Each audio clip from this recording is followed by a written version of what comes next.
Hello and welcome to Volume 10 of the popular New Horizons series. Portugal is certainly one of the most inexpensive countries in the EC to travel around in, yet it boasts a railway network of considerable diversity and appeal, featuring both broad and narrow gauge systems, much of it single-tracked. And as we shall see, Portuguese Railways, the CP stands for Caminhos de Ferro Portugueses, operate an extremely varied and interesting fleet.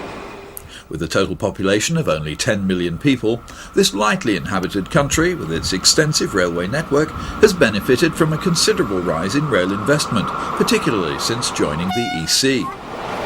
Although today there's no longer any steam to be found, this is more than compensated by some of the unique diesel types, including the Class 1800, the English electric 50s. There's also the equally interesting USA-built 1500 class Alco locos, and some colourful electric classes working the Lisbon to Oporto services. During the course of this programme, we'll also be examining some of the principal freight flows, including spectacular triple heading on Sines coal trains. Finally, there's a look at the extensive and highly scenic Douro Valley network. The location of the capital city of Lisbon on the northern shore of the huge estuary of the River Tagus and the lack of any rail crossing has always had an enormous effect on all potential journeys south, and for the time being at least, all services to the Algarve must start or end at Barreiro. Main intercity services between Barreiro and Faro, the capital of the Algarve, are in the hands of these very obviously French-styled 1931 class diesel-electric locomotives. All told, there are a total of 17 locos in this distinctive class, which were built under licence from Alstom in 1981, basically as a follow-on order to the first 13 examples of the original 1900 class. All the lines south of the River Tagus are officially the southern region of Portuguese Railways.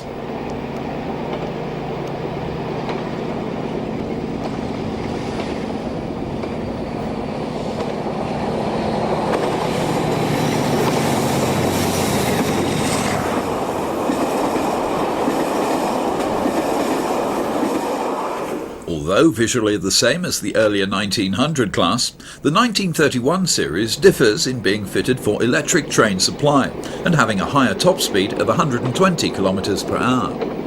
The locos are designated mixed traffic and frequently turn up on freight turns, as well as this regular twice-daily service to and from the Algarve.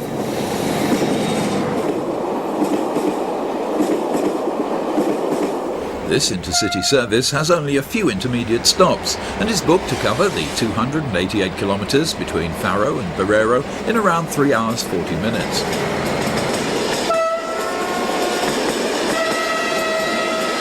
About 29 kilometres from Journey's End at Barreiro, this new avoiding line, which was built in 1980, has helped to accelerate intercity services by bypassing the industrial city and fishing port of Setúbal.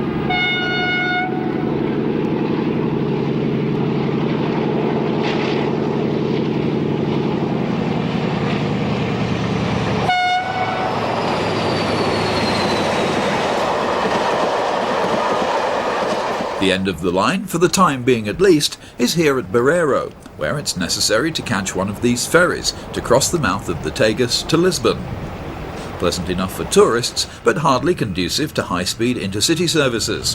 However, in the not-too-distant future, an electrified rail connection will operate via the Tagus Bridge, which is being fitted with a lower rail deck to provide a direct connection to Lisbon. The line immediately south from Barreiro to Setúbal serves a number of dormitory towns and is used mainly by commuters who work in Lisbon. This local stopping service also employs some distinctive motive power, like these old 1500 class USA Alco diesels, originally introduced in 1948.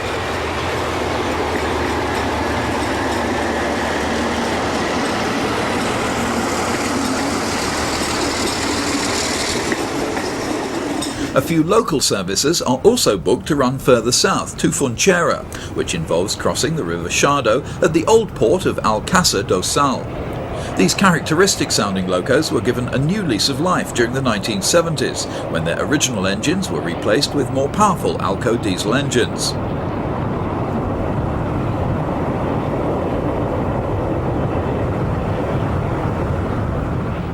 Away from the urban areas, the intermediate stations on the line from Barreiro to Faro are connected by what Portuguese Railways term regional trains. One typical regional service is this all-station stopping train from Barreiro to Tunes, which is routed via Beja.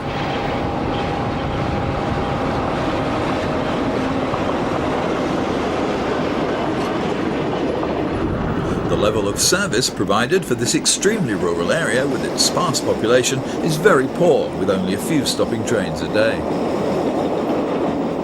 Most services are in the hands of these French-built 1200 class diesels, which are these days confined solely to working passenger services on the southern region and to shunting duties around Barreiro.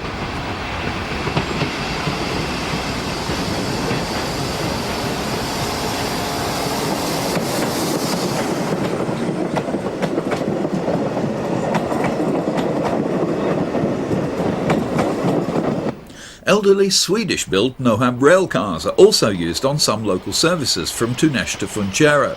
First commissioned in 1948, they still perform excellently, offering rapid acceleration and a surprising turn of speed. After pausing at the isolated junction station at Funchera to pick up passengers from the first northbound semi-fast to Barreiro, this unit is setting off on the lengthy journey northeast to Beja and Evora.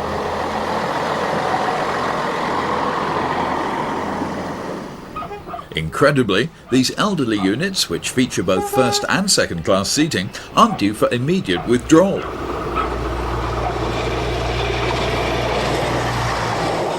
Class 1200s are also employed on the more frequent service along the Algarve between Lagos and the Spanish border.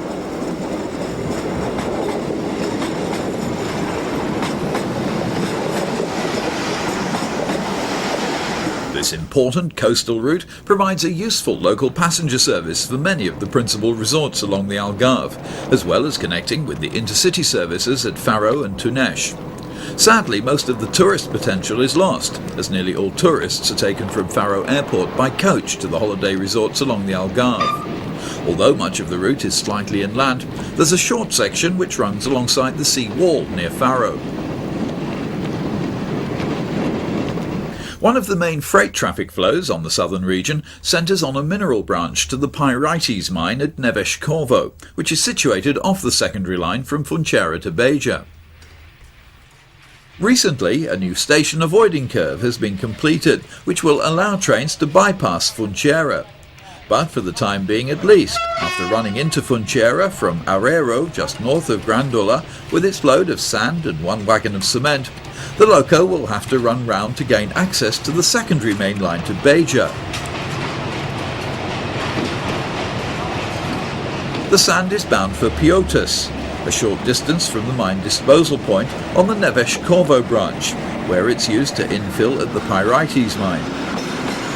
5 kilometres from Funchera, the train gets to grips with this stiff climb past Panois, towards the junction for the freight-only branch at Urique. Motive power for both the incoming sand trains and the outgoing pyrites train are generally drawn from the 1900 class, which were built for dedicated freight use. Members of this class are fitted with dynamic braking and have a lower top speed of 100 km per hour, compared to the later batch of 1931s which we saw earlier at work on the Algarve passenger services.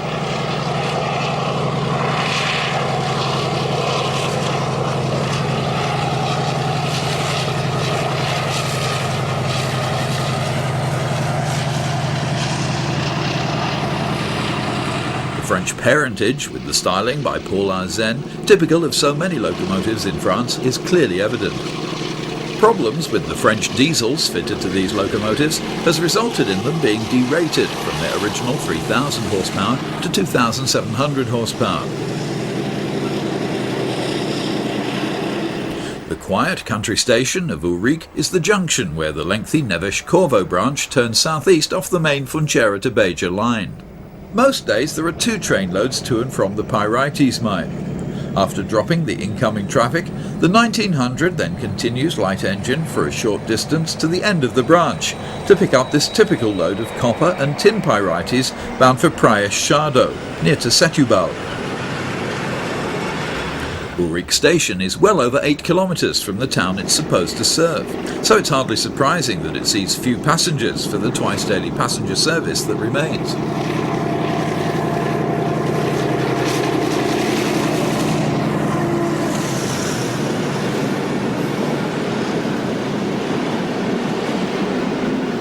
The branch itself is comparatively new and was opened with EC assistance in 1991, replacing a closed mine at Algestral. It was laid to high standards using deep ballast and concrete sleepers with a line maximum speed of 80 kilometres an hour.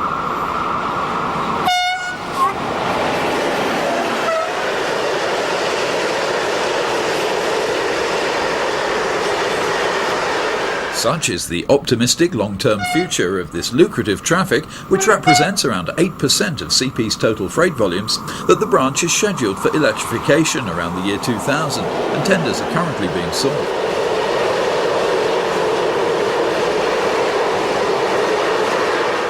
Imported coal through the port of Sines on the Atlantic coast is another important traffic flow on the southern region. The branch itself lost its passenger service in 1990, but sees a very heavy daily usage by freight. This pair of 1321 class locomotives are leaving the junction with the main line at Ermadash-Sado at the start of the 48-kilometre run to Sines. The 18 locos in this class were bought second-hand from Spanish Railways in 1989.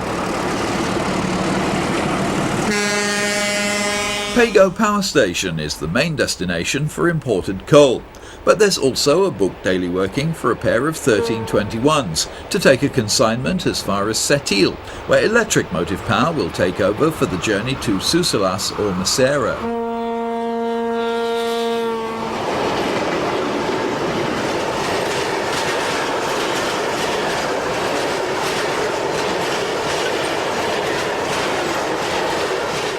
The control centre for operations on this picturesque line is in the old station building at Santiago de Casem, which is situated about halfway along the branch. The first train of the day is hauled by a 1500 class Alco heading towards Sines.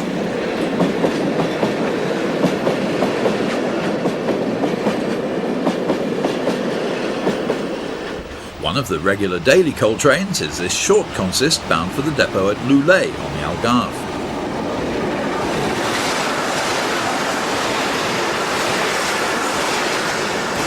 As well as coal, Loulé Depot also handles a considerable amount of general freight traffic. Here, another 1500 class shunts the daily pickup service from Faro, which will eventually continue as far as Barreiro.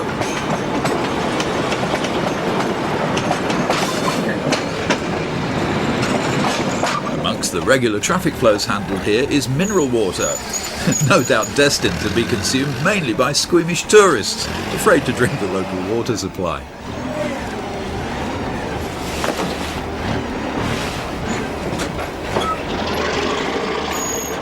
Introduced as long ago as 1948, the Alco 1500s are the oldest mainline diesels still in use. During 1996, the first examples of the class were withdrawn, and the remainder are expected to go by the year 2000. When new, they were powerful enough to be used on services north from Lisbon to Oporto, but gravitated south when that line was electrified in 1957.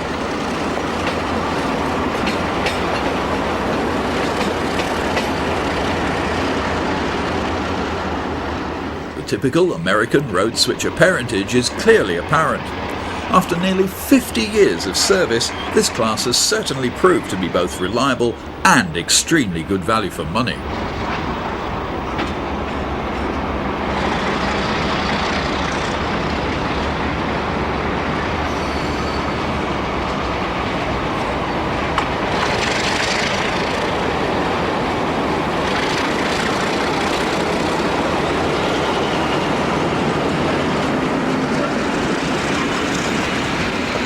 This is very much a local pickup service, usually stopping at Faro, Bolicame and Tunes. As the train progresses northward, the consist gets ever more impressive, with extra wagons being added at some of the smaller stations.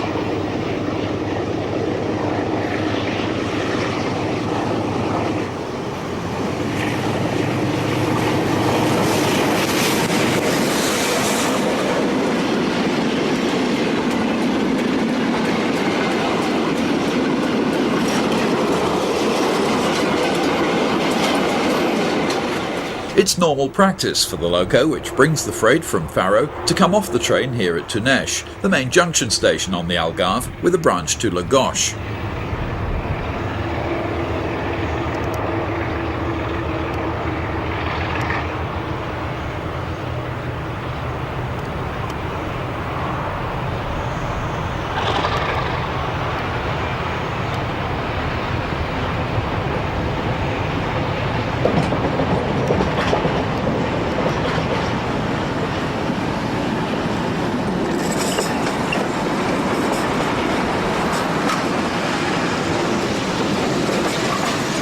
Things are quiet enough in the late afternoon for fuelling to take place literally at the end of the main line through platform. The 1500s are fairly thirsty and can hold up to 2,500 litres. From Tunes, the line starts to gradually climb into the hills which flank the country to the north of the Algarve, and where considerably more tractive effort will be needed.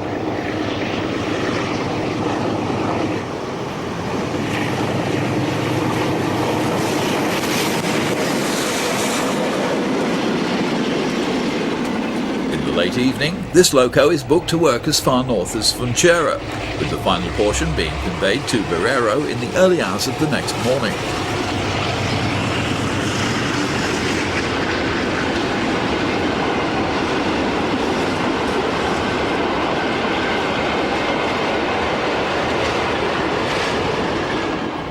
Further north, the area around Setúbal, with its docks and industrial installations, also sees a considerable amount of freight activity. Because of the lack of a rail link across the Tagus, freight traffic from the more industrialised north has to take a lengthy detour via Setil and Bombel. Approaching Porserão, which is the junction for the Setúbal avoiding line, is a typical mixed freight from Entroncamento, in the control of a Class 1931.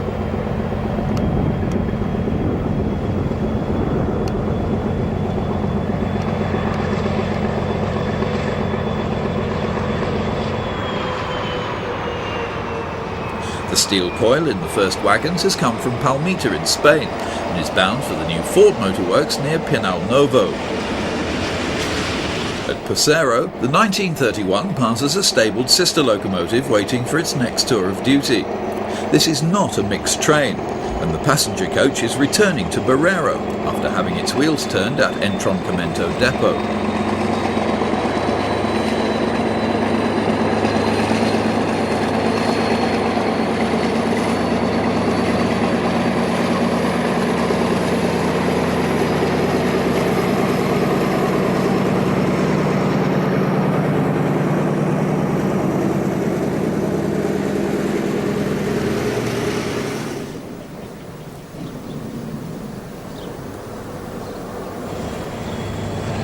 The daily freight from Entroncamento to Barreiro via Setúbal also provides a useful working to position a Class 1931 locomotive from its home depot at Entroncamento for use on the intercity services from Barreiro to the Algarve.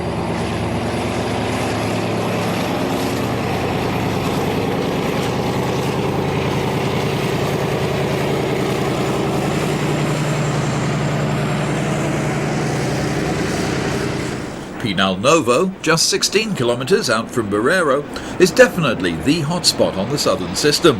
Not only is it well served by passenger trains, but also sees a wide variety of freight. This 1500 class has just come off the branch which leads to the new Ford factory and is heading for Setúbal docks with a rake of cars and vans for export.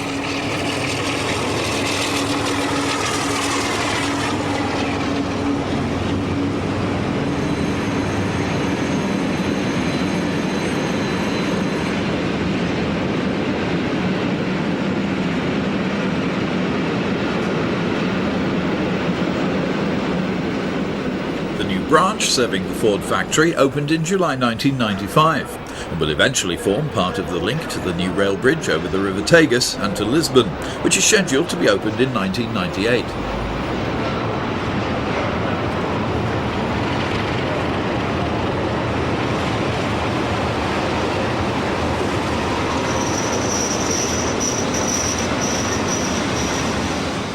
Another freight from Entroncamento to Barreiro sees a 1500 Alco piloting a 1400 class English electric diesel. The 1400s are allocated to Entroncamento, but are now also the mainstay of the Barreiro to Setúbal local services. This freight serves as a means for transferring the 1400 after maintenance at Entroncamento, ready for its next tour of duty.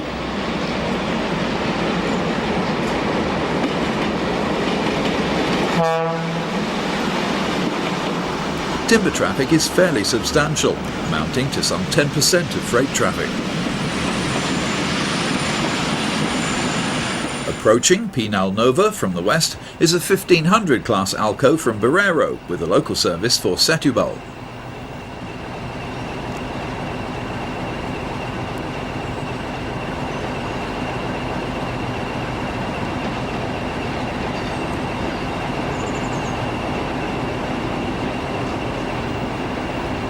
The branch to the new Ford factory can be seen diverging to the left, while in the background is the abandoned Montijo branch.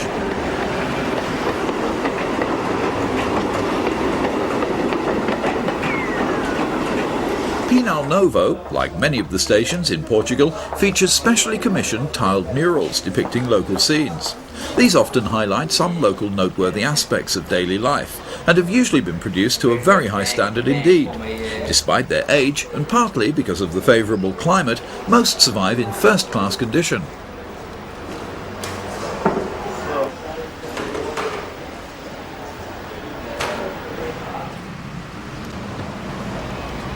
Pinal Novo is one of the few places left on Portuguese railways with operational semaphore signals, and about the only place with a signal gantry worthy of the name. Here another Alco brings in a local from Setúbal.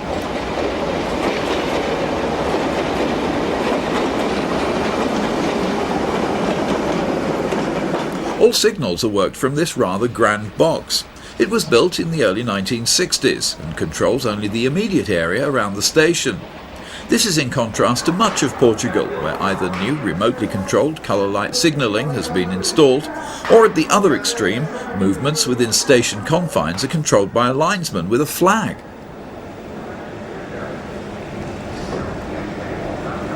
All the Faro to Barreiro intercity trains run straight through Pinal Novo without stopping, as the station is well served by local services. Due to the habit of passengers walking over the running tracks, the train slows to a crawl, and the driver will need to be particularly vigilant.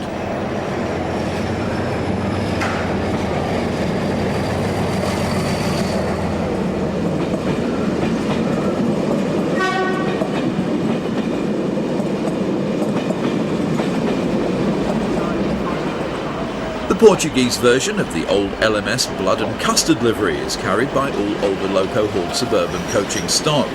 They were constructed in Spain and are gradually being withdrawn as more of the new stainless steel coaches become available. The best known class of locomotive to work the service between Vila Real on the Algarve coast and Barreiro are the 1800 class, the English electrics. The original class of only 10 locos were a development of the British Rail Class 50s and were built in 1969 by English Electric at Vulcan Foundry near Manchester. In a scene that's rather reminiscent of Dawlish Seawall in the UK, an 1800 works along the coast near Faro at the eastern end of the Algarve.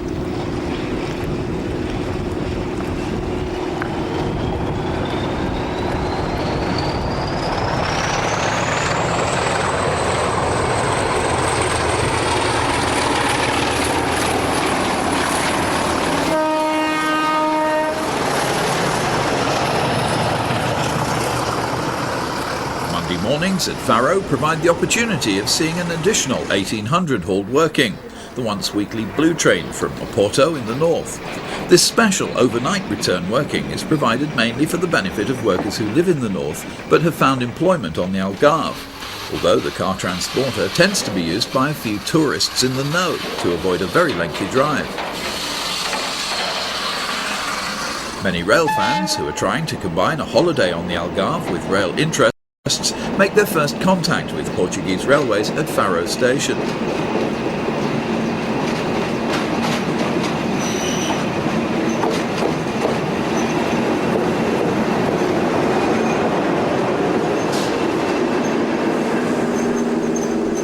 As this first morning northbound interregional leaves Faro, we catch another glimpse of the Blue Train stabled at the south platform.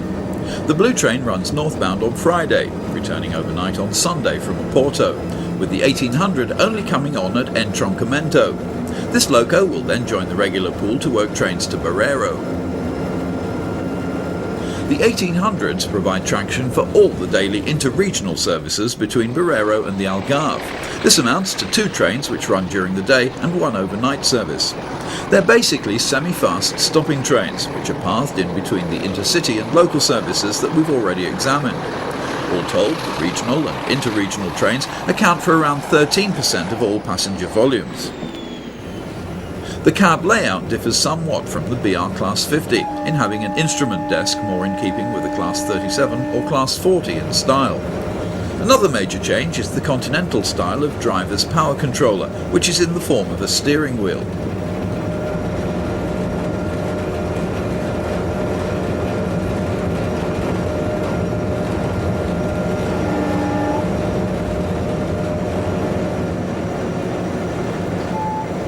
The dead man's control is a foot-operated pedal, which consistently has to be depressed.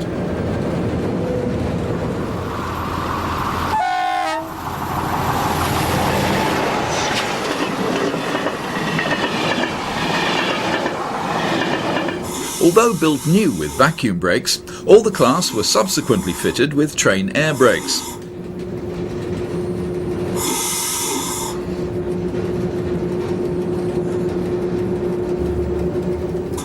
Although not a particularly busy main line, there are the occasional local services to cross. At Lulé there's a slight delay to allow a 1200 class diesel with a late-running local Algarve service to cross. Note the Hasler speed and time recorder above the power controller.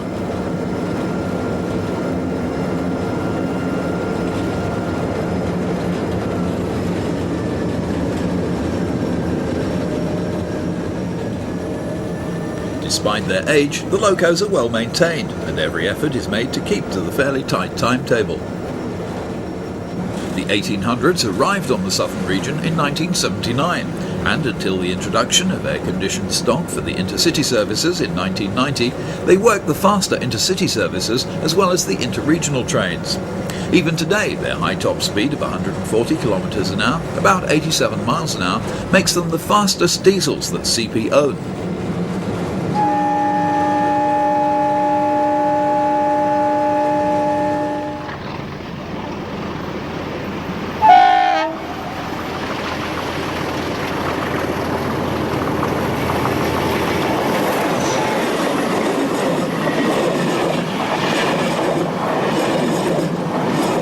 Albufeira is a name that's well known to many thousands of holidaymakers, although the station is about 6 kilometers inland from the famous holiday resort and tends to be used mainly by locals.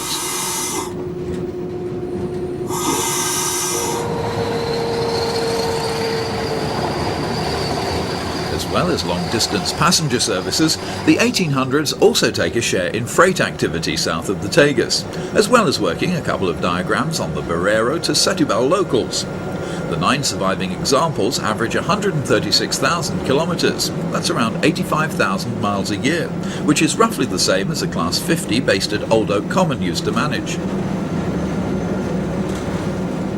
The first 50 kilometers or so along the line from Faro are fairly undemanding, as the route keeps to the lowlands between the mountains and the sea.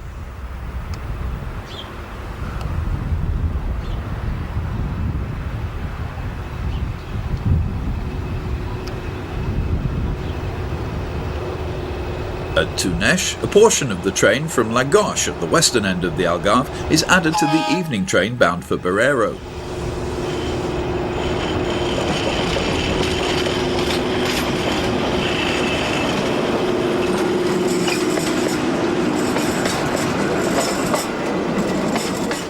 The attractive junction station here was completed in 1889, the pleasant overall roof being provided to keep the sun rather than the rain off waiting passengers. Although a major railway interchange, the small town offers no facilities in the way of tourist accommodation.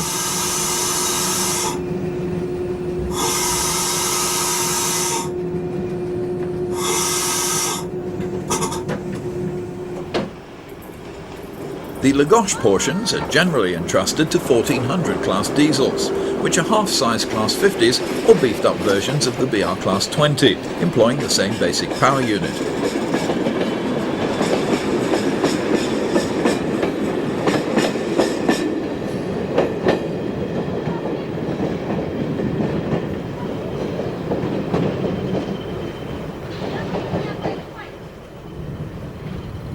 All told, there's usually much toing and froing across the level crossing before the final consist is made up.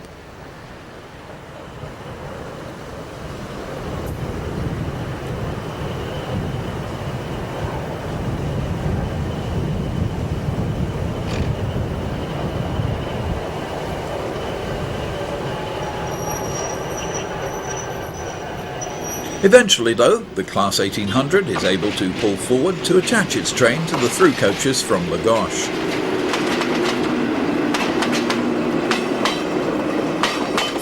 A different turbocharger arrangement on the engine means that the 1800s sound very similar to, but not quite identical to, a Class 50. A further cause for the difference in sound is the direct drive arrangement for the radiator fan, rather than the electric motor drive used in Class 50s.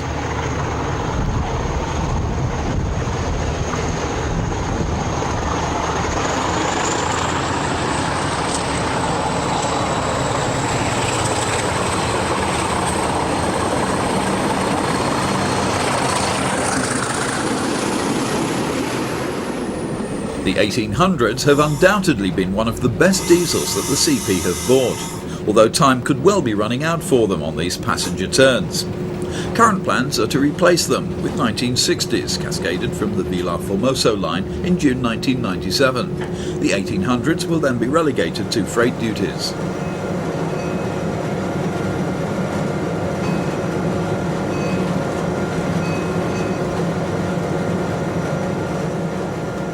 There's little soundproofing in the spacious cab, and on full power the sound can be very resonant.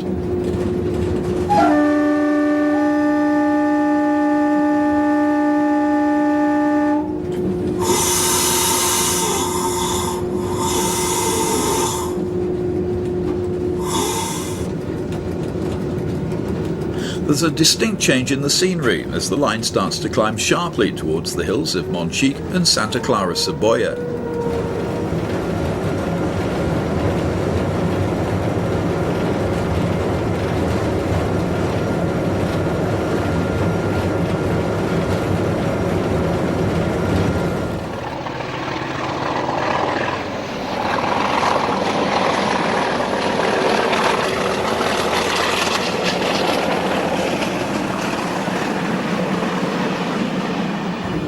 Allowing for the numerous curves and the extra width of the super elevated broad gauge track, overall line speed is impressive. The track is maintained to a very high standard and the ride is particularly smooth even at speed.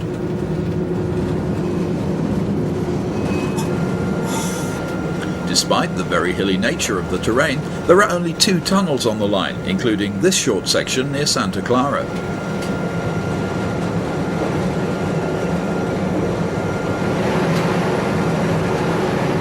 This is very poor agricultural land, although even close to the line there's plenty of evidence of the only major agricultural industry in this area, the production of cork.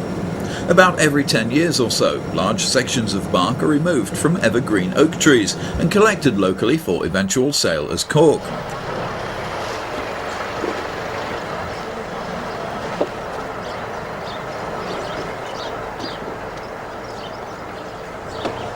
This has always provided a significant source of local income, and its importance has often been recorded in the tiles that adorn many stations.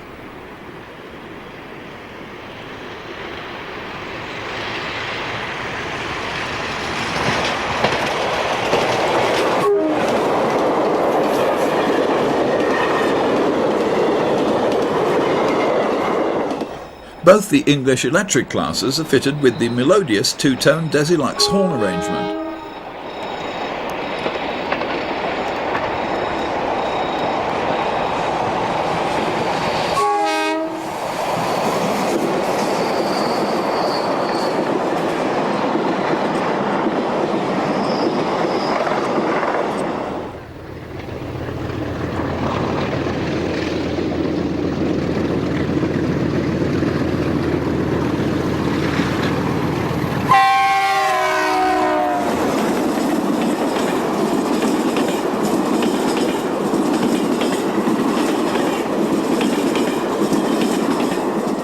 All the class are allocated to Barreiro Depot, and despite their age are popular with most train crews.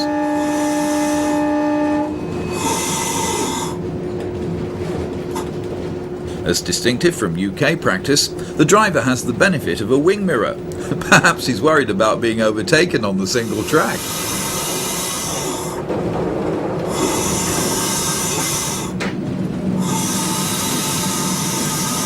The isolated junction station of Funchera is situated over 2 kilometres away from the small town from which it takes its name, and is where the line to Beja diverges east. Our northbound morning interregional service has a booked connection here with the Nohab unit, which is waiting on the right, with the all stations regional service to Evora.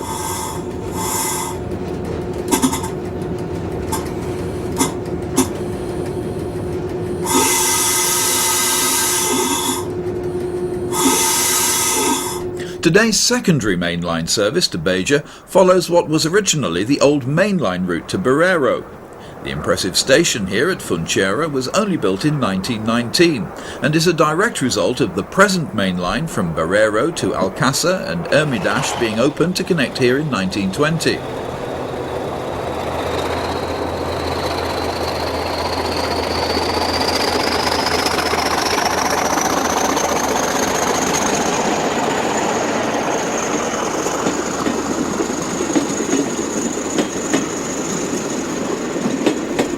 Standard driving practice tends to mean that acceleration from rest to line speed is fairly slow and gradual.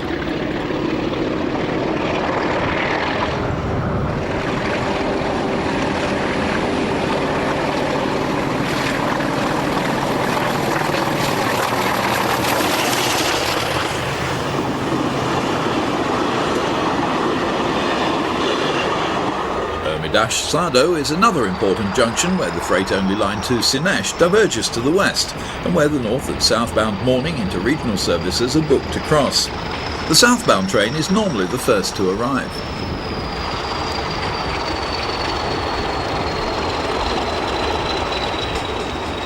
With a working fleet of only 9, it's one of the few opportunities to see two 1800s next to each other.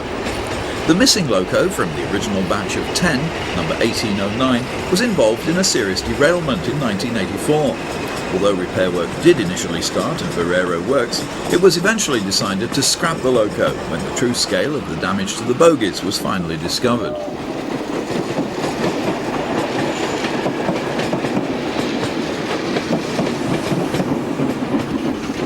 Good maintenance makes it rare for the 1800s to produce a heavy exhaust smoke on full power.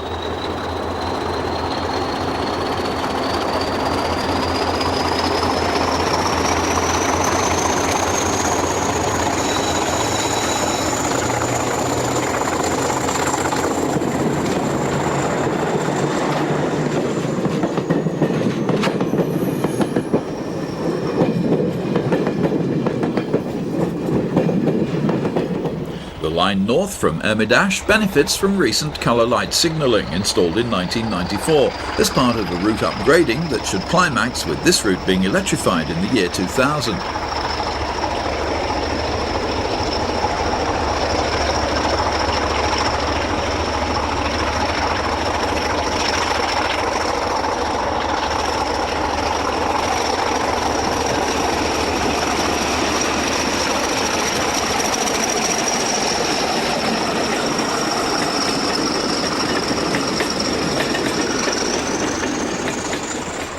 The mainline coaching stock is of the Bud pattern, stainless steel style, built under licence in Portugal by Saw Farm.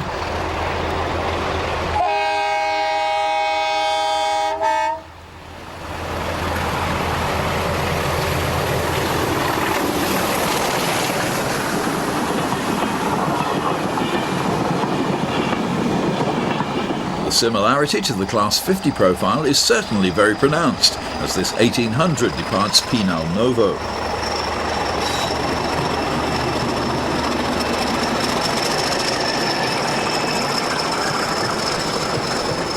Journey's End is only a few kilometres away, as 1804 rounds the curve past Barreiro's freight yard. The coaching stock with the green flash denotes an intercity service, in this case the daily round trip from Beja.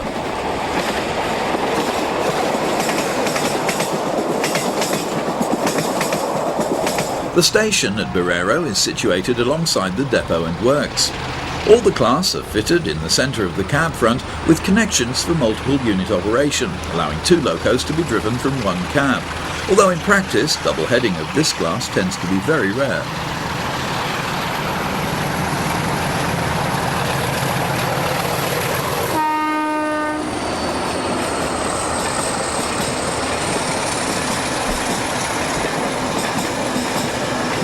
Nostalgic yearnings for the old UK Class 50s makes it easy to see why these powerful and good-looking machines are so popular with English rail fans.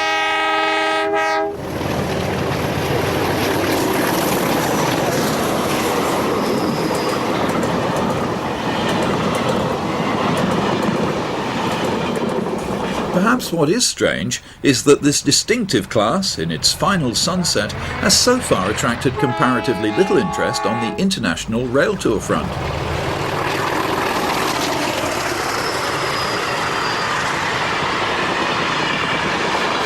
Barreiro Station is the present terminus for all northbound services, and also the connection for ferry services to Lisbon. Released from its stop, this 1800 makes its way past CP's main diesel workshops to the nearby depot and fuelling point. The stabling point is located around the old steam half roundhouse.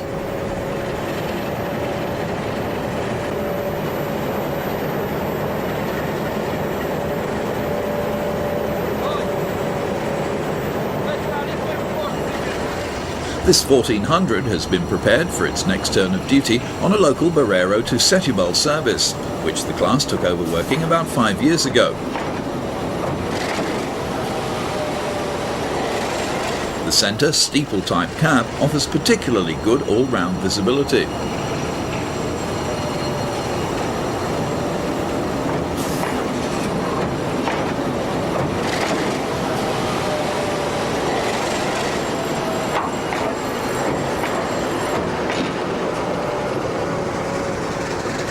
One of the roads is used as a load bank test for the adjacent works and depot. The noise from the various locos on test, including this 1900 class, is often deafening as they're put through their paces after heavy engine repairs.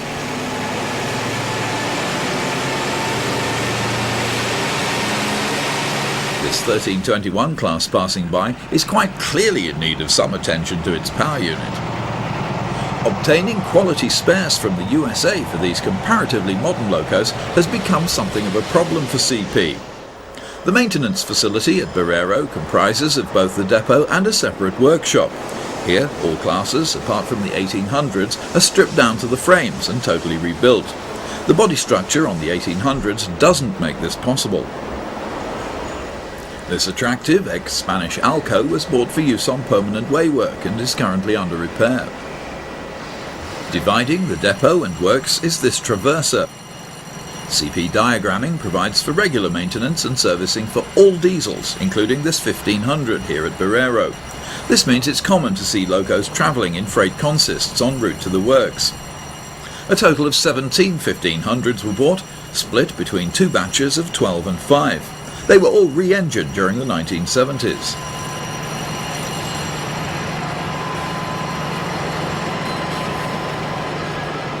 The present works building is in fact the original Barreiro station terminus, the route having been diverted to the present riverside terminus early this century to avoid an adjacent chemical works.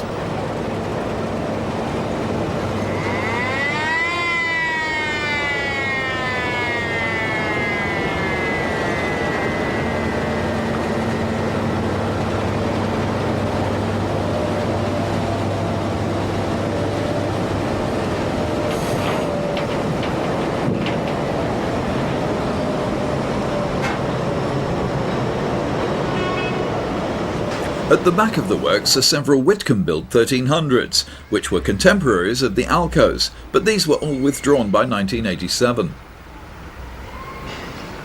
One of the principal freight flows on the CP takes imported coal on a lengthy journey from Sines on the Atlantic coast to a power station in the eastern Alentejo, at Pego, not far from Abrantes.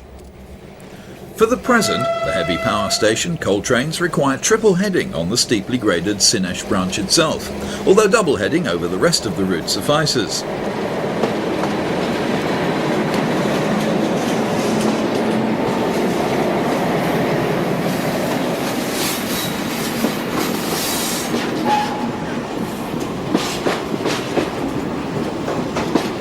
The motive power for the triple-headed trains is always provided from a special pool of 1900s, which have had their buffers removed and a central Buckeye coupling fitted to allow them to work in multiple.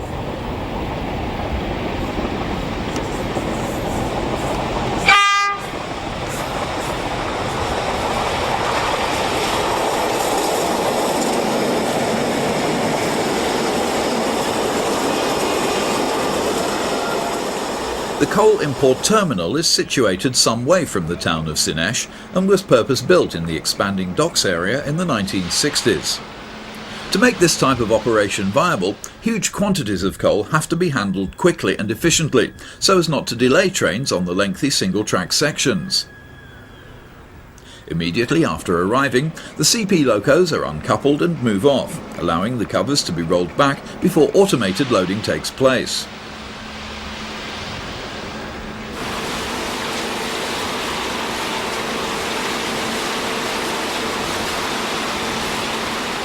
It will take about 90 minutes for this powerful battery-powered loco to pull the wagons through at a slow walking pace. All that remains now is to sheet each 100-ton wagon. Despite all the sophisticated automated loading, final preparations still have to be completed by hand. With this type of very slack coal that's burnt in power stations, coal dust being blown around during high-speed transportation on the main lines can often cause problems. Although sheeting is tiresome, the only alternative of half-filling the hoppers would, in the long term, be far more expensive.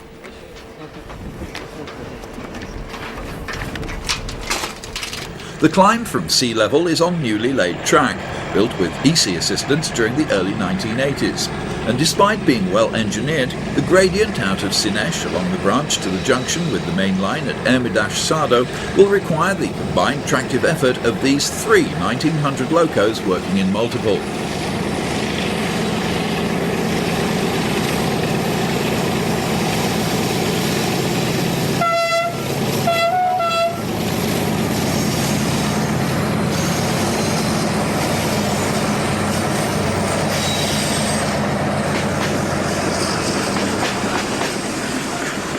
All told, there are 3 daily diagrams for coal between the port at Sinesh and the power station at Pago. These fully loaded 2,500-ton trains are the heaviest to be found on Portuguese railways.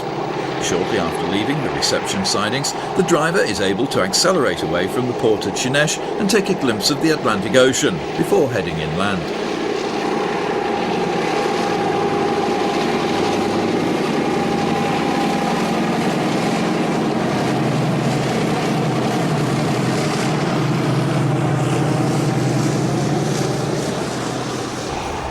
After skirting the Atlantic, the line eventually gains height by crossing the main Sinesh to Odemira road over this impressive new viaduct, which is situated close to a local power station.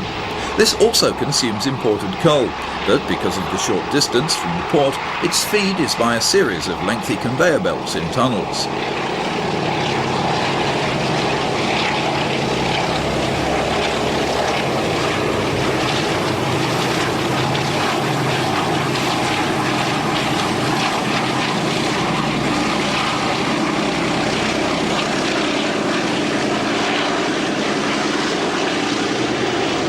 After the branch was closed to passengers in 1990, the connection to the town's railway station was severed by a new ring road. Today all the docks traffic travels along this new purpose-built diversion, which rejoins the original line just beyond the southeastern outskirts of Sinesh.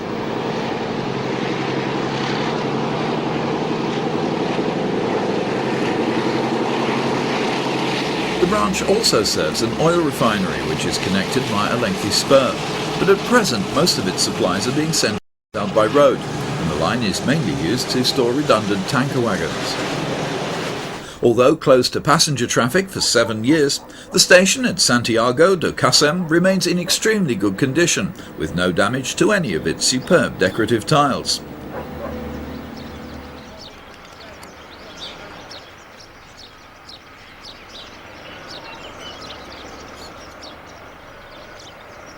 Today this is the only manned station on the branch, and the staff are friendly and informative about movements, provided they're approached politely.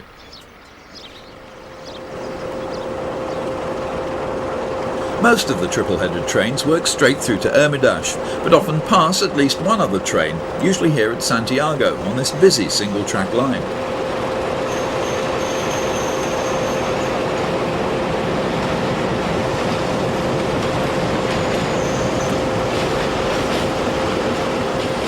To give Pego Power Station a consistent supply, the branch is open 24 hours a day, 7 days a week. Often, the heavy trains can be heard blasting their way up the hill through Santiago during the early hours of the morning. By the way, Santiago is a convenient overnight stop.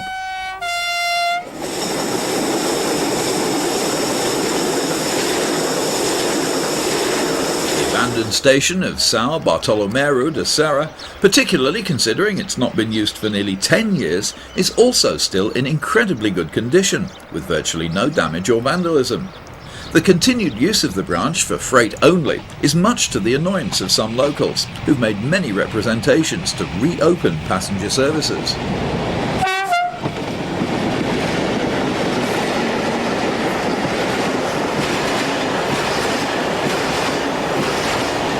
This type of operation, which is crewed by one single driver, is of course very cost-effective.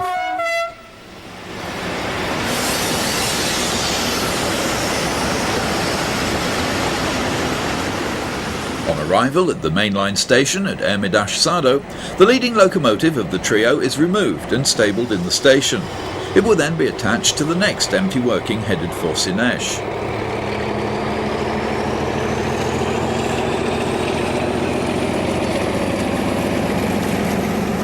Shortly afterwards, the now double-headed consist begins its mainline journey north. Currently, diesel traction will work either to Setil or Entroncamento, where electric motive power takes over. Currently, electrification of the link line from the Lisbon-Porto main line at Setil right through to Setúbal is already in progress, and consideration is now being given to electrifying both the Sines and Neves-Corvo branches.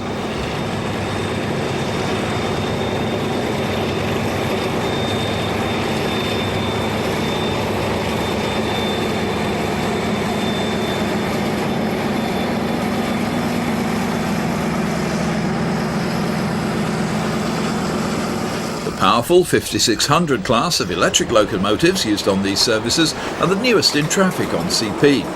They were built by Sorfarm in Portugal from components delivered by Siemens and are based on the German Class 120s. Although 5600 is the class designation, it's also the continuous power of the class and translates to approximately 7,500 horsepower.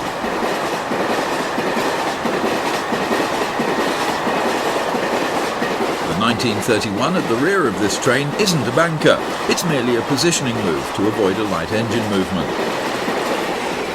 Traffic for the power station leaves the main line north to Oporto at Entroncamento and heads east along the Tagus Valley towards Abrantes.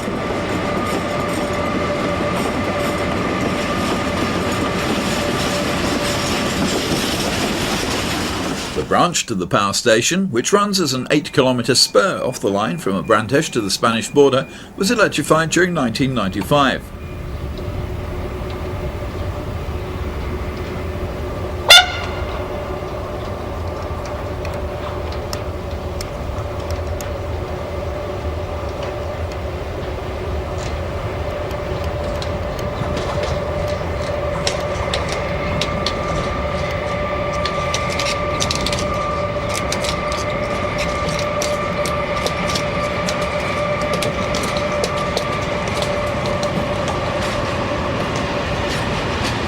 Pego is the largest coal-fired power station in Portugal and takes nearly all of the imported coal from the Sines branch.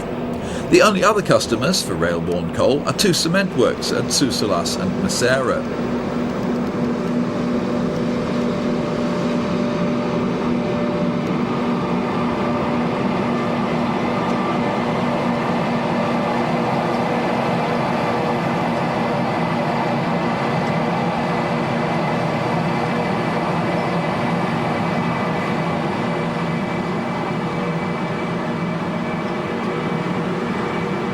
It only takes a few seconds in advance of unloading for the CP motive power to come off the train and rest over on the adjacent line.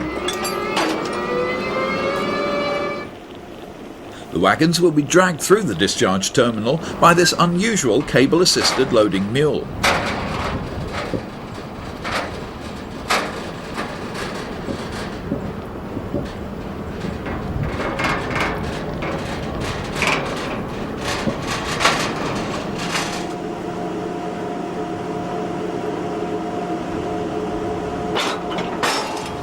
Unloading is swift and continuous, and the whole train will be discharged and turned around in about 90 minutes. All told, the power station here consumes around 3 million tonnes of imported coal each year. A few words of caution for intending visitors. This traffic can be seasonal. Portugal derives a high proportion of its electricity from hydropower, and after a particularly wet winter, trains are often curtailed or even suspended. Also, plenty of time should be allowed to find the line to the power station, which comes in from the east and not the west, as shown on the Quail map. Other more localised freight traffic can also be found on the route from Abrantes to the Spanish border, including this delivery of sand to a building block manufacturer near Castelo Branco. The 1551 class of locomotive represents an updated version of the older 1500s. All the class are allocated to Entroncamento and work services northeast from there, principally on this route to and from Covila. But also they can be seen on the Lisbon-Oporto main line between Entroncamento and Pampilosa.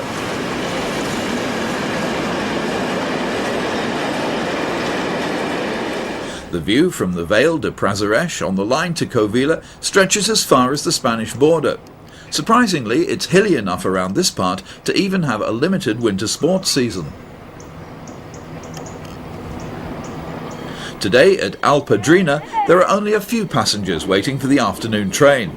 Not only has there been a sharp increase in private motorcars, but this type of interregional service also has to contend with a very competitive coach and bus network. Despite this, and the often infrequent service, some trains are still reasonably well patronised.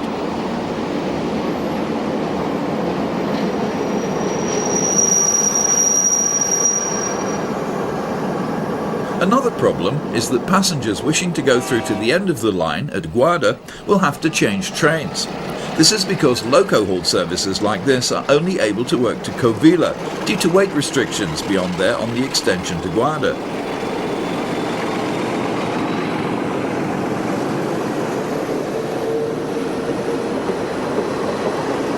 At Covila, this Allen-built railcar connects with the loco-hauled services to take passengers on for the final part of their journey to Guarda. Beyond Guarda, this sleepy secondary route joins up with the main line from Pampilosa to the Spanish border crossing at Vila Formosa.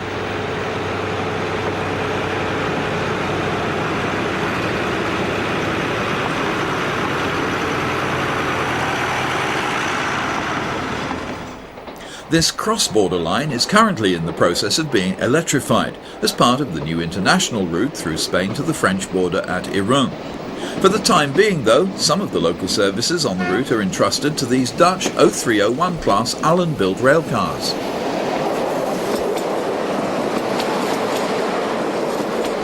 These distinctive vehicles are fitted with rear static braking, and the large structures on the roof are resistance panels used to dissipate the heat. When considering travelling around Portugal, particular attention needs to be paid to accommodation. Although there are a huge number of tourist hotels along the Algarve, many of them totally overrun by English or German sun-seekers, out of the principal cities and towns, accommodation can be totally non-existent or very hard to find.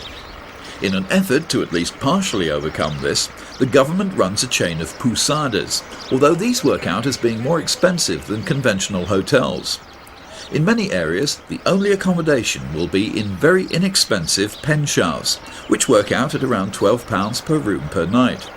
Other accommodation of variable standards is available in residentials and albergarias. Many villages don't have local shops, but food can usually be obtained from the inevitable local cafe. A phone card to ring home is useful, but the country does support a new digital phone network for those lucky enough to own an international mobile phone. Train services, although reliable, are often infrequent, particularly in the more sparsely populated areas, and great care will be needed in journey planning. Fares are reasonable, but the national timetable is hard to come by except in Lisbon, and is confusing to use, with some services on the same line being split across different timetables. A typical 7-day first-class rover ticket will cost around £115, although supplements are payable on all intercity trains.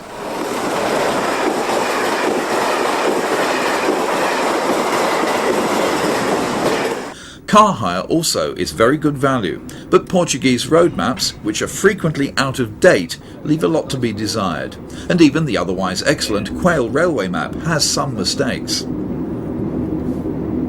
Some of Portugal's most appealing narrow-gauge operations can be found in the remaining portion of the Val do Voga network. This runs from the Lisbon to Oporto main line at Aveiro, via a loop through Senada de Vuga and back to the same main line at the seaside town of Esfino. The southern end of the narrow-gauge line meets up with the broad-gauge main line here at the busy coastal town of Aveiro. The line was originally built to serve a large, sparsely populated area that couldn't possibly justify the cost of a standard broad-gauge service.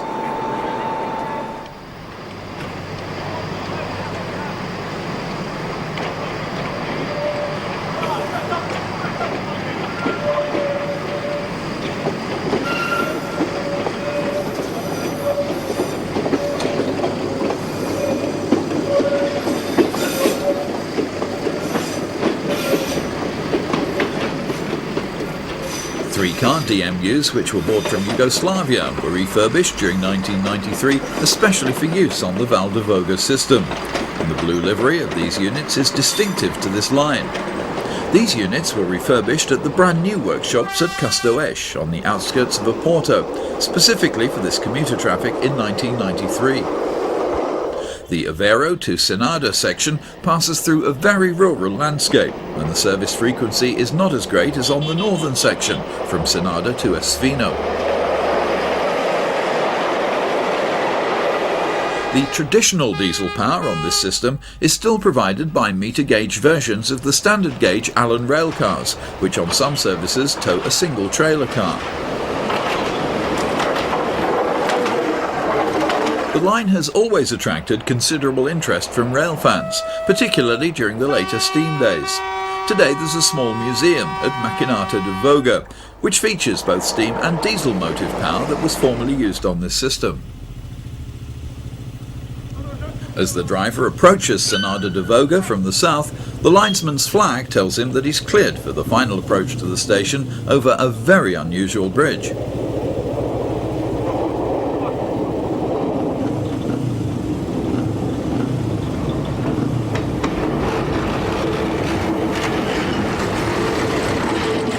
This combined road-rail bridge is not totally unique. There was another similar one at Pocinho on the now-closed Sable line. Even in Portugal, traffic isn't allowed to use the bridge at the same time as the train.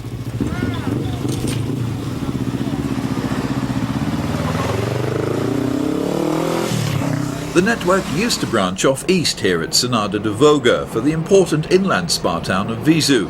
It then ran on to eventually connect at Santa Combo Dao with the main Pampilosa to Guarda main line, but sadly this section was closed in 1989. The Senada de Voga network was first opened in 2 stages, with the final sections being completed in 1914, by which time it boasted no less than 74 stations. Despite the closure of the Visu section, to some extent it has led a charmed life. At the end of steam in 1972, the whole system was temporarily closed as a short-term economy measure, but fortunately the remaining sections resumed service in 1975. However, narrow-gauge operations like this are constantly under review, and the CP are currently seeking a private operator to take over this network, so it would be wise to sample its undoubted charms without delay. This fine structure was in fact a purpose-built rail bridge, later converted to a dual road bridge. Today there are no through workings along the entire length of the remaining system, and most trains terminate at Senada de Voga. Many of the trains have also been bus-detuted, as have all the evening services.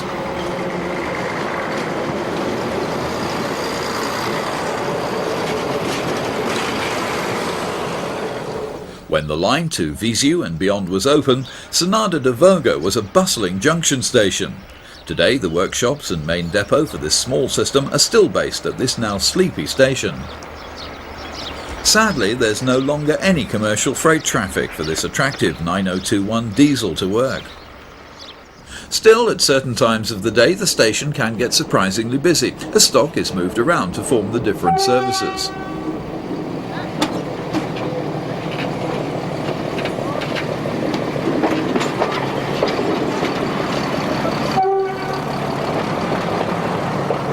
Waiting CP-owned buses on the station forecourt now provide the public transport connection to Viseu. North of Senada, the line climbs steeply out of the river valley to the major town of Oliveira de Azimes. Despite this sign, the line hasn't seen steam for over 20 years. The state of the track on this little system leaves something to be desired in places. Nevertheless, its quaint character is very appealing.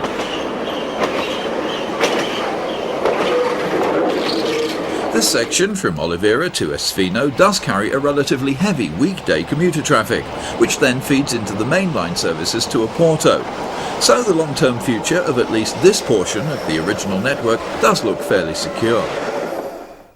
The capital city of Lisbon, with its amazing network of cobbled streets and steep hills, is well worth visiting, both from a general interest and a railway point of view. Although 86% of CP's passenger volume comes in the form of suburban passenger receipts, and despite being a city that's extremely well served by a vast array of different public transport methods, Lisbon city centre is totally choked by private motor cars.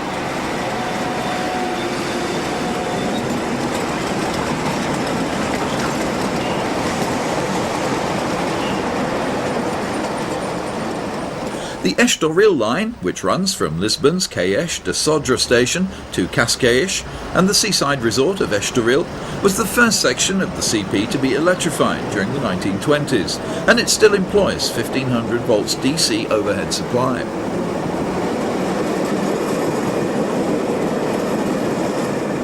This route was only nationalised in 1976, and many of the Budd-designed units date back to the early 1960s. Today, up to 7 car formations are used to operate this intensive service.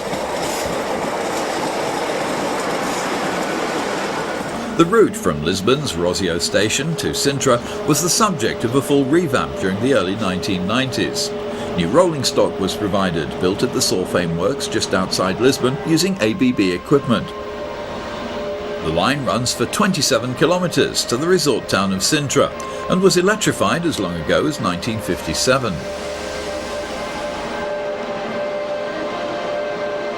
The impressive Rosio station is a mock manual line building, with the actual train shed and platforms being gained by some rather improbable escalators through a shopping mall.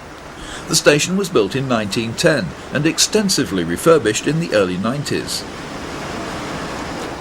Lisbon also has the benefit of a metro system, the basic configuration of which is currently U-shaped, but is undergoing considerable extension. Rather strangely, it's built to the standard 4-foot 8.5 inch gauge, completely out of character with the rest of the country's broad and narrow gauges. Work began as long ago as 1955, and the line was built using the cut and fill method. Currently, Rosio is the only CP station which is linked to the tube network. No visit to Lisbon would be complete without a ride on one of its famous trams, some of which have electrical equipment built by Dick Kerr of Preston, dating back before the First World War. Sadly, many of the tram routes have now been abandoned, although the principal services along the coast towards Estoril survive. Many trams have been modernised, and they're extremely popular with both visitors and locals. Investment is continuing. These new units were commissioned in 1995. Lisbon is built on a switchback of hills, and several funicular railways like this one near Rosio Station help ease the strain for pedestrians.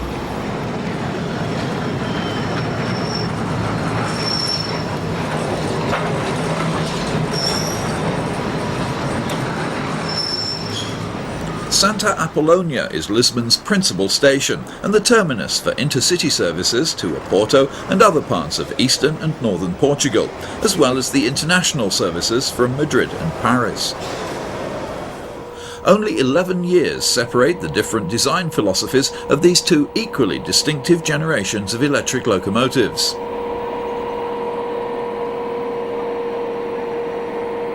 The clear French influence of the 2600 class and the later build of 9 locomotives numbered from 2621 upwards is once again evident. The first batch of 12 were built in 1974.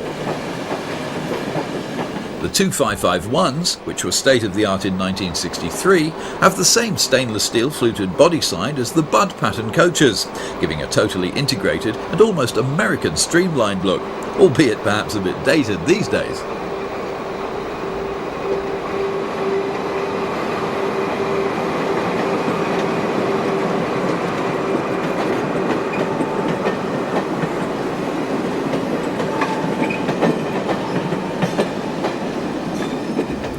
These are the second class of AC electric locomotives built for use on the CP, and have the same electrical equipment as their predecessors, the 2500 class, which also still survive, although these days they're confined to freight services. At present, out of a total network of just over 3,000 kilometres, little more than 460 have been electrified, while the main line to Oporto is the only route in Portugal to feature double-running broad-gauge electrified track.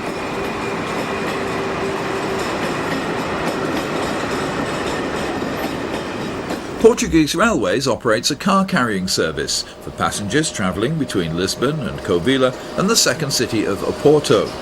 Loading is carried out at Santa Apollonia station, with services departing every 3 hours or so for the 337-kilometre journey.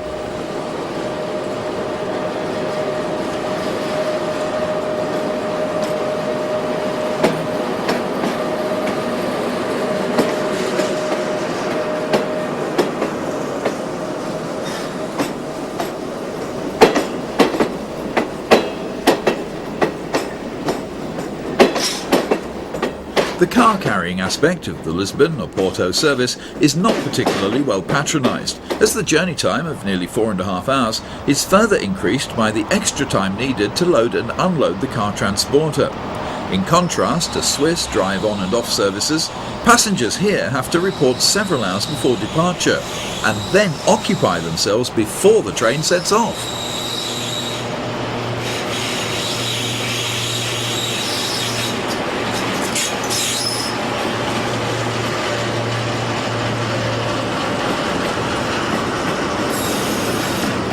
However, the less than restful road journey, which is now busy motorway all the way to Oporto, only takes around 3 hours.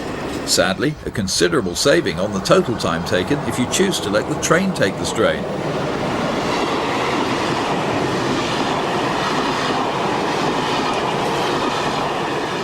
The 2600 class tend to share the Lisbon-Oporto turn with the class 5600.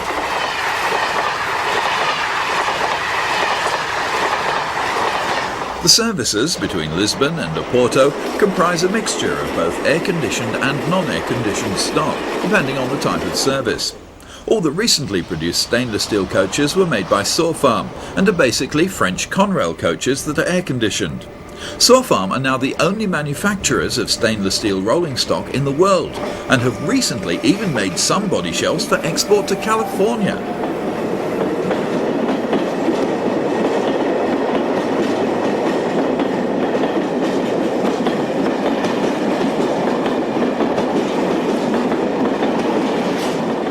At present, this is Portugal's only principal main line, and it was electrified in 1957 to 25,000 kilovolts AC.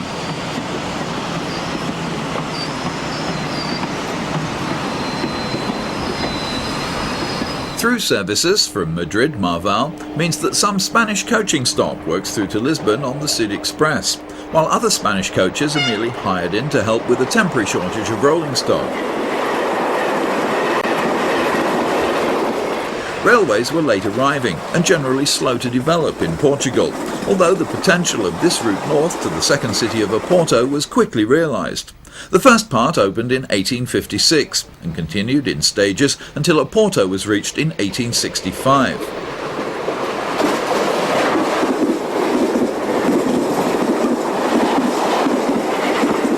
The broad gauge of 5 foot 6 inches was chosen as a result of wanting to integrate with the neighbouring Spanish network. Ironically, consideration is currently being given to converting at least the main international routes to the standard European gauge.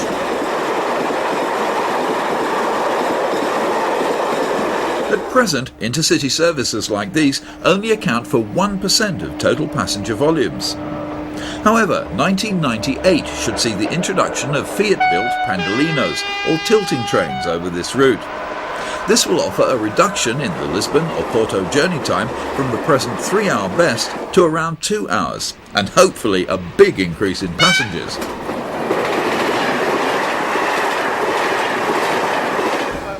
Electric multiple units provide a regional service linking the intermediate local stations between Lisbon and Entroncamento. They were built during the early 1960s by Saw Farm.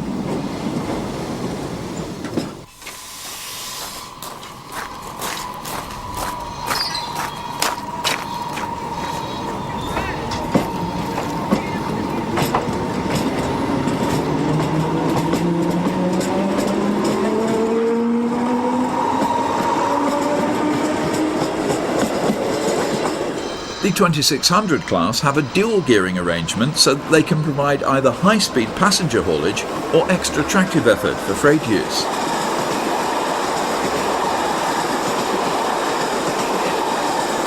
Like their diesel counterparts of classes 1900 and 1931, the driver is provided with a bar stool type of loose seat, which isn't even fixed to the floor.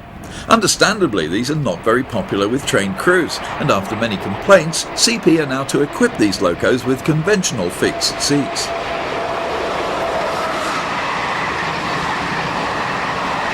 One of the main stations between Lisbon and Oporto is Entroncamento, where this plinth loco is something of a station hallmark. Built in 1881, Loco 135 suffered this ignominious end in 1986.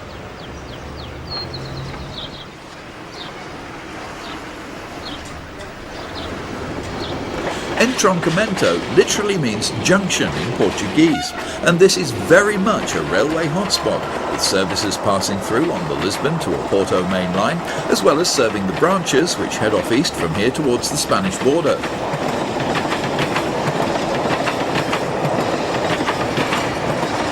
Freight avoiding lines run on the north side of the station, whilst there's a large depot and works complex at the western end, in addition to the CP's engineering training school and a permanent way depot. Motive power to be seen here is almost exclusively electric these days, apart from movements to get diesels onto the depot for maintenance. There are hourly local services calling at all stations to Oporto, as well as east to Abrantes.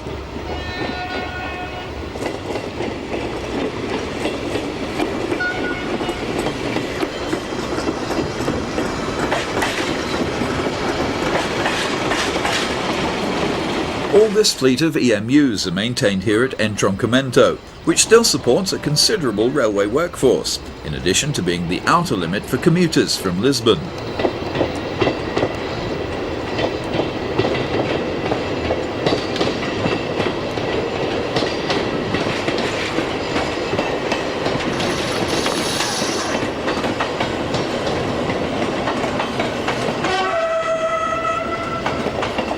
Station shunters, which have a somewhat familiar line, are Rolls-Royce Sentinels, which were built locally in Portugal.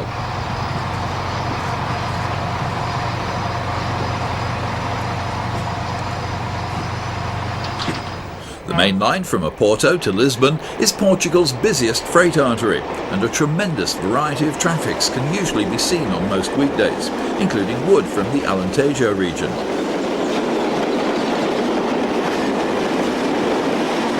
Portuguese railways appear to be running counter to the trend in the rest of Europe, and have actually seen a steady growth in freight tonnages since 1990, when local goods facilities were generally withdrawn.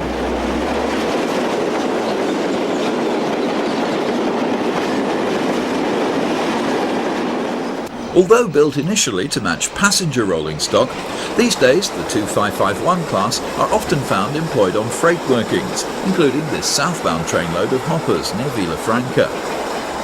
CP's most important freight flow is cement. All told, this accounts for 28% of all traffics. The 1957-built 2500 class are the forerunners of the stainless steel-bodied electrics that we glimpsed at Lisbon on passenger duties.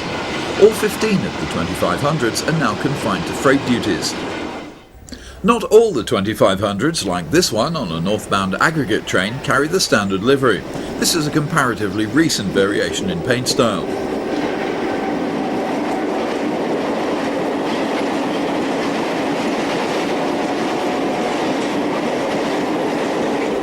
There are 30 5600 class electrics, 15 of which were built for potential conversion to 4-foot 8.5-inch gauge.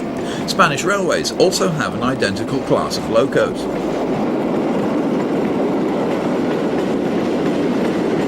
Although these fine locos have a top speed of 220 km an hour, they're equally at home on heavy freights and were designed to haul a 1,000-ton freight train up a 16mm gradient at 80 km an hour.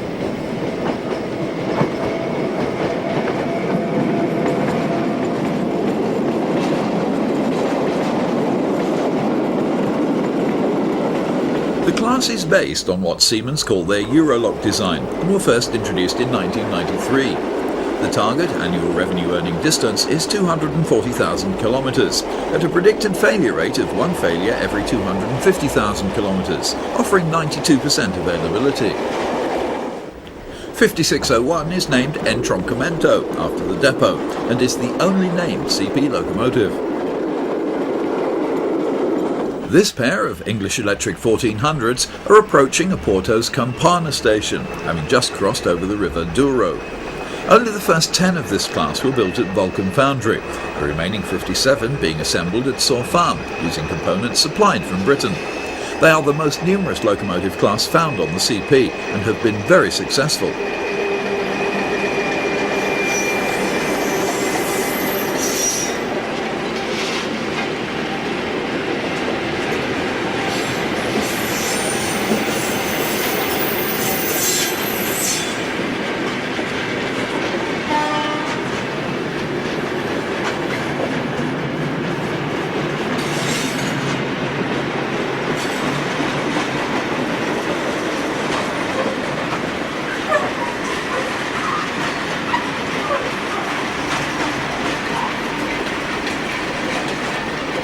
Campana is the main station in Oporto, where the intercity services from Lisbon terminate.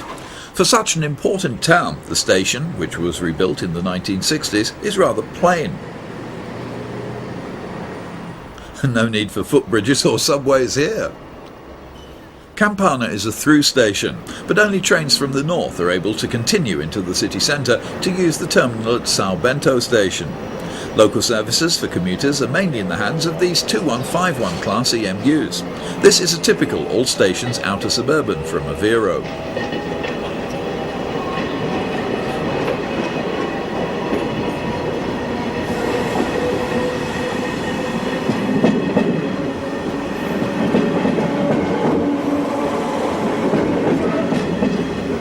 Plans to upgrade Campana station include adding a further 6 tracks to the existing 10 and incorporating a new integrated bus terminal.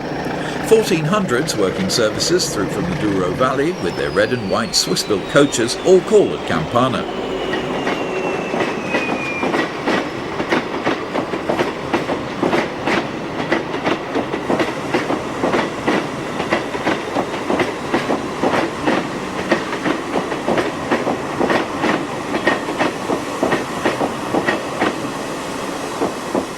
Plans are currently underway to electrify the first part of the line to the Douro Valley, which carries the largest number of commuters, and this will mean that all services from Marco will soon be operated by EMUs.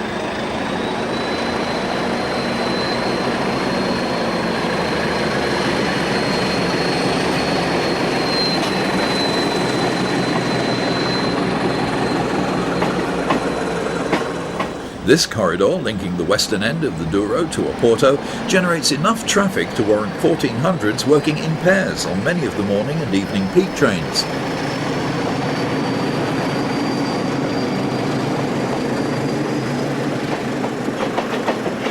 São Bento station is more central than Campana, which is out at the eastern edge of the city, and is also the terminus for services from the Douro and other points northward. In a city that's famed for its beautiful mural tiles, the thousands of commuters that pass through here each day appear to be largely oblivious to this magnificently ornate booking hall. The mainly blue and white tiles depict historic and rural scenes, below a coloured frieze portraying the development of transport in Portugal.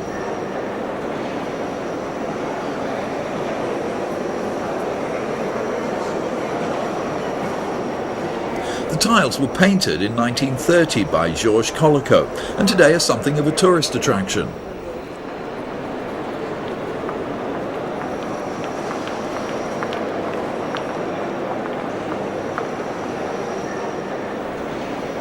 Only a few of the murals depict anything of railway interest, but it's noticeable that the locos featured don't show the same detail and accuracy as the other scenes.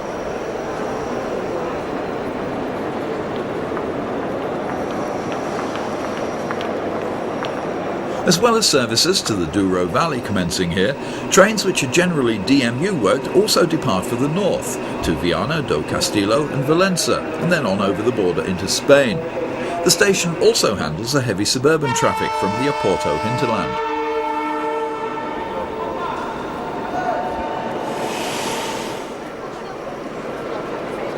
Most of the first 3 kilometres up to the main Campana station are in a tunnel that commences at the end of the platforms here at São Bento. The Douro Valley line, which runs from Ermesinde at the junction of the Oporto to Valença main line, closely follows the Douro River towards the Spanish border, and unquestionably offers the most scenic railway journey in the whole of Portugal.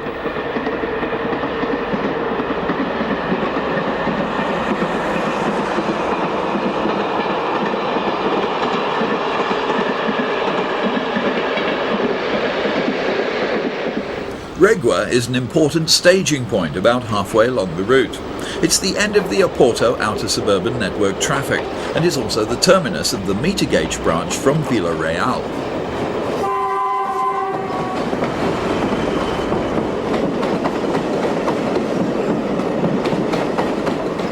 The line was built in stages between 1875 and 1887, and used to provide a through route to Spain via Barca de Alva at the frontier. But cross-border traffic ceased in 1988, when Spanish Railways decided to withdraw its connecting services.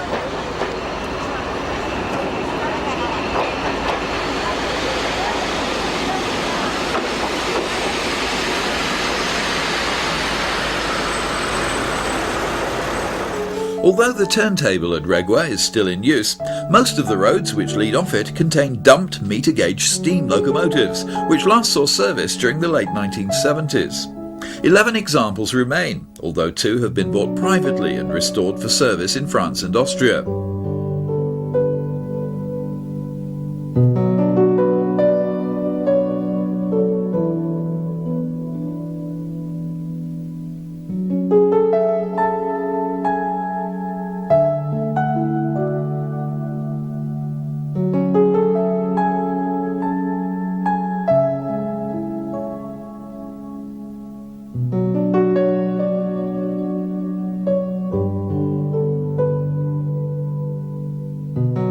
Due to Portugal's temperate climate, most of the locomotives are reasonably intact, although they naturally show some superficial signs of decay.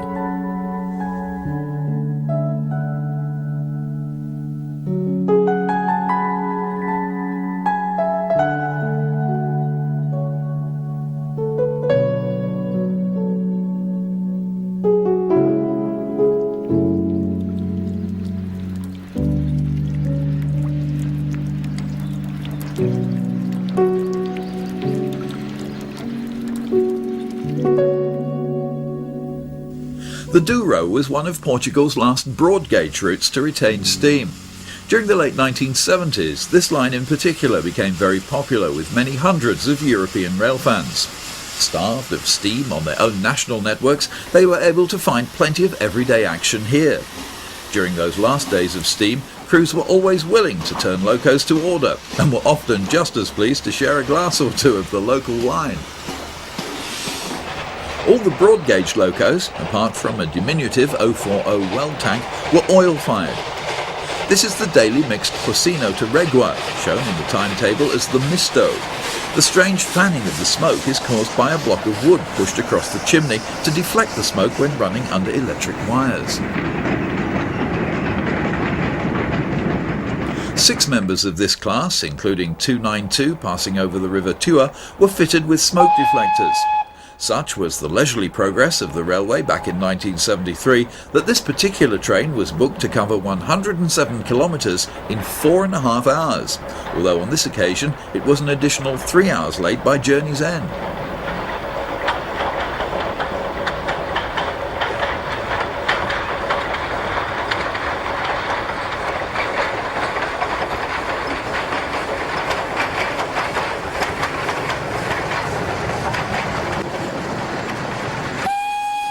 The next day, number 282 was en route to Barca de Alva, the border station which is now closed. Although the daily passenger trains from Oporto were diesel-hauled, steam had to take over at Regua because the viaducts to the east were not passed for diesel traction.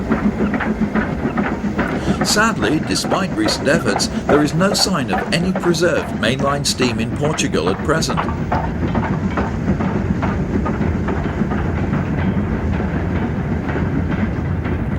Leaving Tua, number 286, built in 1910 by Henschel, proceeds east with a typical mixed train, including passenger coaches at the rear. Like so many of the intermediate stations in Portugal, the one at Regua is often a lively place with a busy cafe and bar. All the 1400s that are used on the valley services, like this one bound for Tua, are based at Contumil in the suburbs of Oporto. The station here also contains several bay platforms on the left of this picture, which were built to serve the meter gauge branch to Chaves. However, that service was cut back to Vila Real in 1990.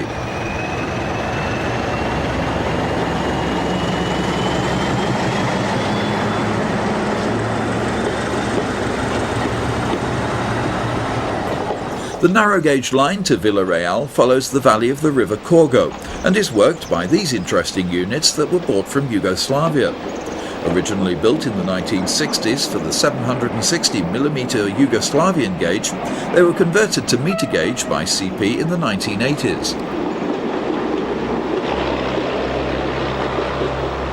Back on the main broad gauge line and some 27 kilometres along the valley from Regua, Pinau is one of the most famous and distinctive stations in the region.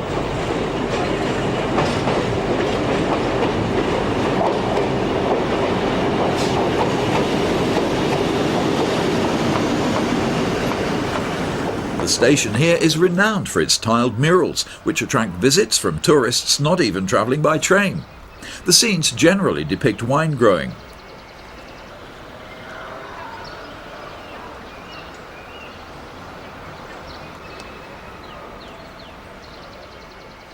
Pinau is, of course, one of the central points for viticulture in the Douro, and until the 1960s, the railway was used extensively to transport both grape pickers and wine. Even today, there is no major through road to directly link the small towns along the Douro Valley. However, in the late 1980s, a new road linking Oporto to Mirandela and the Spanish border was built to motorway standards. Inevitably, this has had a considerable effect on all passenger receipts, as it's now far quicker to travel out of the valley and join the new road.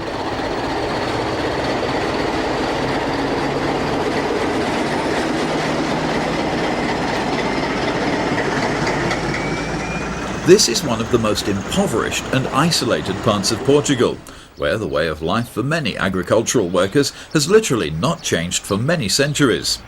The soil is very poor, and with so little rain but a temperate climate, the main crop is inevitably grapes, mainly for port and some local wine.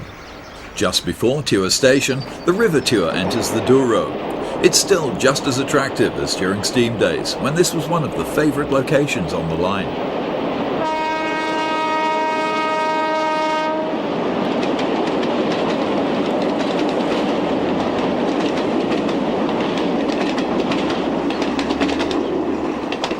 Porcino to Oporto passenger services connected to a station, with a meter gauge line that strikes northwards as far as Mirandela.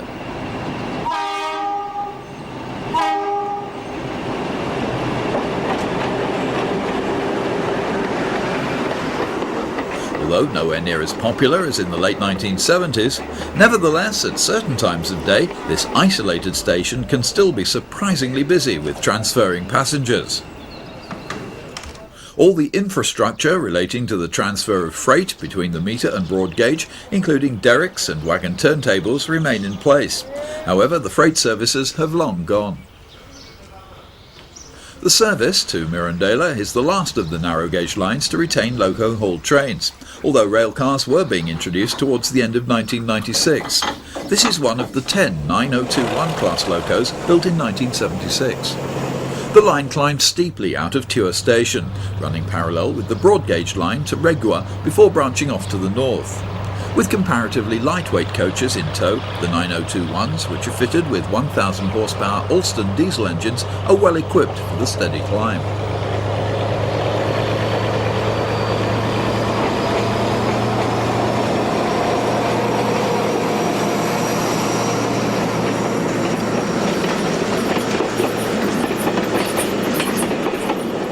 Engineering on this route is very spectacular, with the railway clinging to the valley side.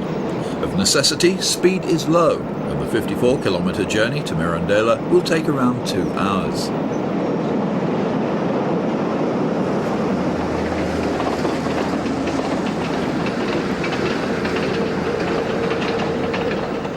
The line used to go through to Bragança, but was cut back in 1993, saving a distance of 80 kilometres. Today, the connection onward to Bragança must be made by one of CP's buses, and will take another 2 hours or so. All the intermediate stations, including the one at Obrero, are unstaffed. Considering the remote nature of the stations, often far from the villages they serve, it's surprising just how many passengers are often waiting for the train. The scenery in the Tua Gorge is arguably the most spectacular to be found anywhere on the CP network. The decline in narrow gauge traffic means that currently there are only 21 of these Schindler Swiss-built coaches left in service, most of the other routes being worked by railcars of various types. All 4 of the original meter gauge lines which ran north from the Douro took their names from the river valleys which they followed.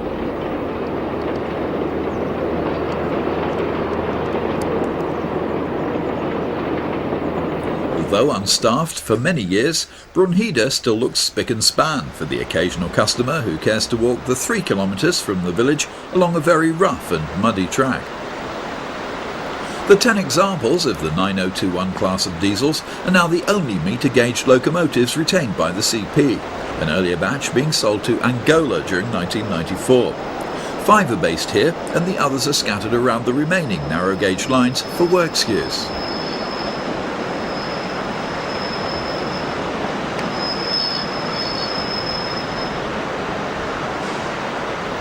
All the potential energy of the River Tua will not be wasted as it feeds into the Douro, which is extensively dammed for hydroelectric generation.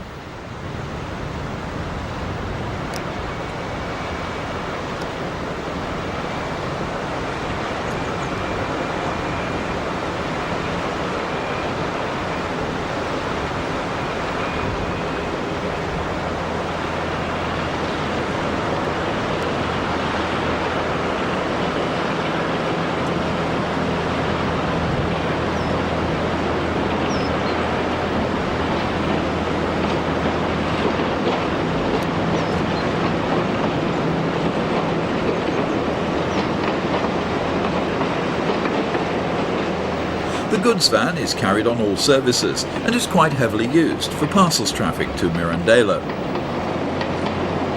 Today, all services terminate here at the attractive town of Mirandela. During the last few years, part of the route north to Bragança has recently been revived as a light rapid transit system for the town, and both lines now share a new maintenance shed about 5 kilometres out of town.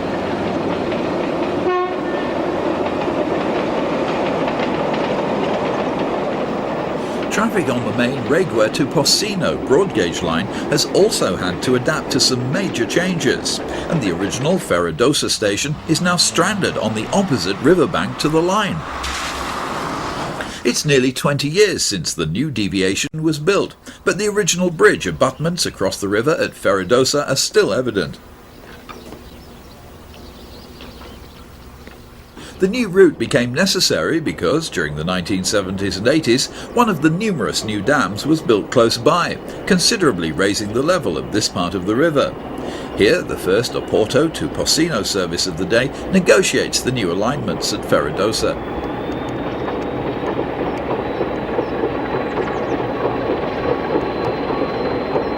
Once it was possible to travel on to Spain, or even continue northeast for another 105 kilometres by narrow gauge from Porcino to Duas Ingrejas.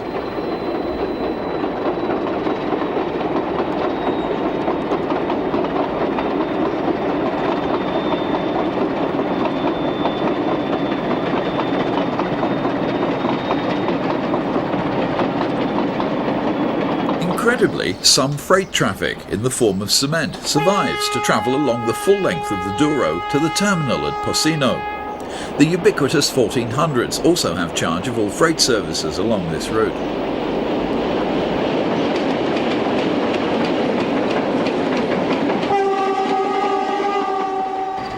Pulling away from Tua, this normally twice-weekly service passes by the Locoman's overnight dormitory hostel that was used in steam days.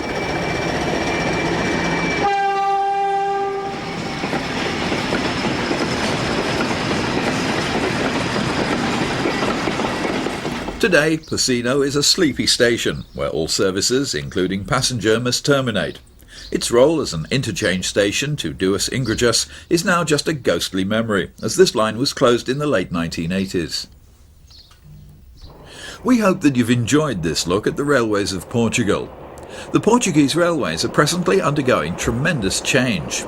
Although there's continuous new investment, there's also considerable pressure to eradicate huge losses, and some of the lines we've looked at in this programme, particularly the narrow gauge routes, are under constant threat of closure and should be visited without delay. As we've said before, Portugal, with its distinct lack of rural accommodation, may not be the easiest of countries to travel in off the beaten track, but as we hope that we've demonstrated, it can certainly be well worth the effort.